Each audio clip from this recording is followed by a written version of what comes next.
Bonjour, je suis David Bécard, bureau d'études thermiques d'IDOM à Bru. Alors l'accompagnateur Rénov', c'est le professionnel agréé par l'ANA. L'ANA, c'est l'Agence nationale de l'habitat. Et il est agréé pour accompagner les ménages dans leurs projets de rénovation d'ampleur. Alors qui dit rénovation d'ampleur et demande d'aide dit MaPrimeRénov' parcours accompagné. Et donc nous sommes l'accompagnateur Rénov' pour ces parcours accompagnés. Ce qui est très important, c'est que nous sommes assistants à maîtrise d'ouvrage, nous sommes donc le tiers de confiance du ménage, nous sommes neutres et indépendants et nous travaillons pour eux.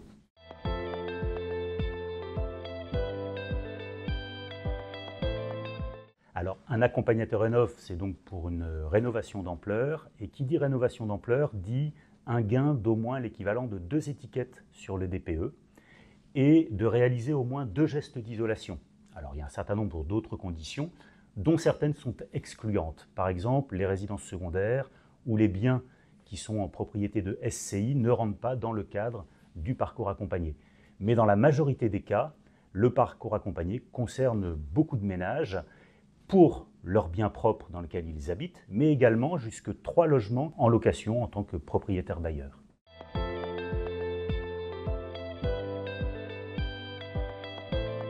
Il faut au moins 2 gestes d'isolation.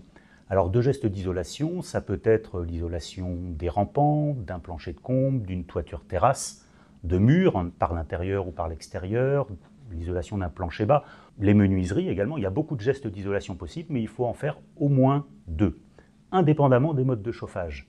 Parce que par ailleurs, dans une rénovation d'ampleur, la plupart du temps, on agit aussi sur le mode de chauffage. Par exemple, des chauffages purement électriques ou avec une chaudière fioul sont très pénalisants. Et il y a des solutions avec pompe à chaleur, poêle à granulés, poêle à bois, chaudière à bois, etc. Il y a beaucoup de solutions possibles. Le fait d'isoler le bâtiment le rend plus étanche. Et ça nous oblige à porter une attention particulière à la ventilation. Et donc la plupart du temps, il y a un travail qui est fait sur la ventilation. Soit on l'installe parce qu'il n'y en avait pas, soit on la change pour en mettre une plus moderne et de basse consommation. Et cette ventilation, ça permet de garantir le confort, l'hygiène de l'air, mais ça évite aussi les pathologies du bâtiment. Par exemple, les phénomènes de condensation dans l'isolant ou d'autres problématiques de ce type-là.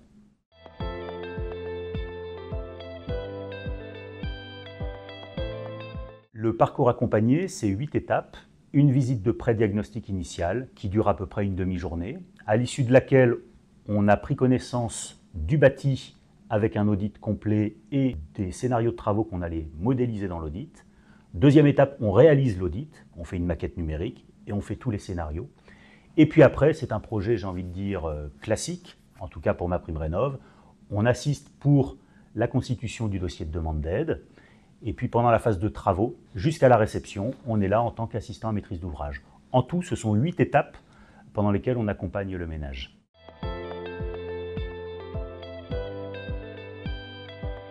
Alors oui, l'accompagnement Rénov' a un coût, bien sûr. Alors il est variable en fonction des opérateurs. Ce qui explique la différence de coût d'un opérateur accompagnateur Rénov' à un autre, c'est le temps qu'il va passer pour faire l'audit, le temps qu'il va passer dans l'échange et dans le conseil avec le ménage, et puis sa réactivité. Ce qu'il faut savoir, c'est qu'une grosse partie de ce coût est pris en charge par les aides à hauteur de 20 à 100%.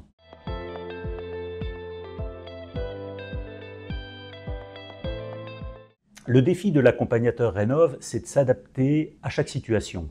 Alors chaque situation, c'est d'abord le logement, parce qu'on a affaire à des logements d'époques différentes, de types de bâtis et de modes constructifs différents. Et puis de s'adapter au ménage, parce que chaque ménage n'a pas les mêmes objectifs d'économie d'énergie, de confort, et n'a pas non plus nécessairement le même budget, le même niveau d'aide. Donc on prend en compte tous ces éléments-là pour proposer, et ça c'est important, des scénarios et des solutions qui soient réalistes et faisables. L'objectif, c'est qu'en les accompagnant, on aboutisse vraiment à la fin à une rénovation d'ampleur performante.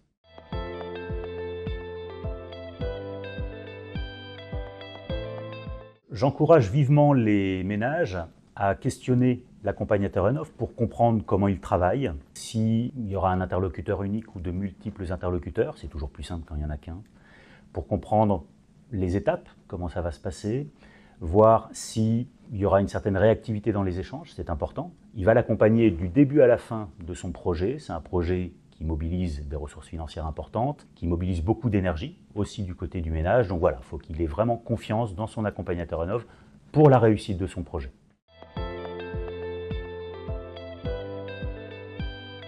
Pour trouver un accompagnateur Rénov, on peut aller sur le site du gouvernement, où tous les accompagnateurs Rénov sont recensés. Nous sommes recensés comme étant basés à Bru. Pour autant, nous rayonnons sur la côte nord et vers la côte sud. Pour ceux qui aimeraient connaître un petit peu plus notre bureau d'études d'IDOM, je les invite à aller sur notre site web didome.fr, où là, ils pourront voir un petit peu l'ensemble de nos types de prestations, dont l'accompagnement Rénov.